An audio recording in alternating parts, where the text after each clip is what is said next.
Hello friends, welcome to Nila's moral stories. வாங்க எனக்கு story பார்க்கலாம். ஒரு ஊரில் ஒரு திருடர் இருந்தாரா. ஒரு நாள் அந்த திருடர் அரண்மனைக்கு திருட போனாரா. அப்போ அந்த நாள் பார்த்து ராஜாவும் திருட மாதிரி மாறு வேஷத்தில் வந்தாரா. அப்போ அந்த திருடர் அந்த மாறு வேஷத்தில் ராஜா கிட்ட கேட்குறாரா, 2 பேரும் சேர்ந்து திருடலாமா அப்படின்னு. உடனே அந்த ராஜாவும் இருந்துட்டு, சரி வா 2 பேரும் சேர்ந்து திருடலாம் அப்படின்னு போய் சொல்லி இதெல்லாம் பேசிட்டு 2 பேரும் போய் அந்த அரண்மனை லாக்கரை திறக்கிறாங்க. திறந்து பார்த்தா 5 டைமண்ட் இருந்துச்சா அந்த அரண்மனை லாக்கருக்குள்ள. ஆளுக்கு 2 டைமண்ட் எடுத்துட்டு அந்த ஒரு டைமண்டை ஹாஃபாக உடைக்க முடியாது அப்படின்னு சொல்லிட்டு அந்த ஒரு டைமண்டை அங்கேயே விட்டுட்டு ஆளுக்கு 2 டைமண்ட் எடுத்துட்டு அது வந்துட்டாங்க. அப்புறம் அடுத்த நாள் அந்த அரசர்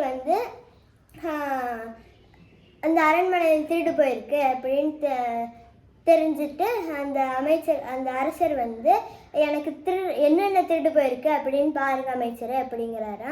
உடனே அந்த அமைச்சரும் போய் லாக்கர் திறந்து பார்த்தா 4 ஜெம்ஸ் காணாமா. ஒரே ஒரு ஜெம்ஸ் இருந்துச்சு. அந்த ஒரே ஒரு ஜெம்ஸ் எடுத்து அமைச்சரோட பாக்கெட்டுக்குள்ளே போட்டு அப்புறம் அந்த அமைச்சர் அரசர்கிட்ட சொன்னாரா, அரசரே இருந்த 5 டைமண்டுமே காணாமல் போயிடுச்சு, 5 டைமண்டுமே திருட்டு போயிடுச்சு அப்படின்னு சொன்னாரா அந்த அமைச்சர் அந்த அரசர்கிட்ட. உடனே அந்த அரசர் எனக்கு திருடர் யாருன்னு தெரியும் அப்படின்னு சொல்லி காவலாளிகள் அனுப்பிச்சு அந்த திருடர் பிடிச்சிட்டு வந்தாங்களா. திருடர் பிடிச்சி அந்த திருடர்கிட்ட கேட்குறாங்களா, என்னென்னலாம் திருடினீங்க அப்படின்ட்டு. அப்புறம் உடனே அந்த திருடர் என் கூட இன்னொருத்தர் வந்தார், அவரும் நானும் சேர்ந்து ஆளுக்கு 2 டைமண்ட் திருடணும் அப்படின்னு சொன்னாங்களா. அப்புறம் உடனே அந்த அரசர் அமைச்சரை செக் பண்ணுங்க அப்படின்னாரா.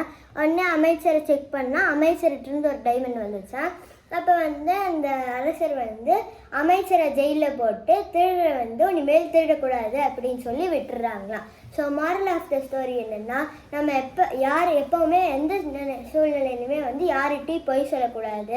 அதே மாதிரி நம்மளை நம்பினவங்ககிட்ட நம்ம எப்போவுமே நம்மளை நம்பினவங்கக்கிட்ட நம்ம எப்போவுமே துரோகம் பண்ணக்கூடாது. தேங்க்யூ.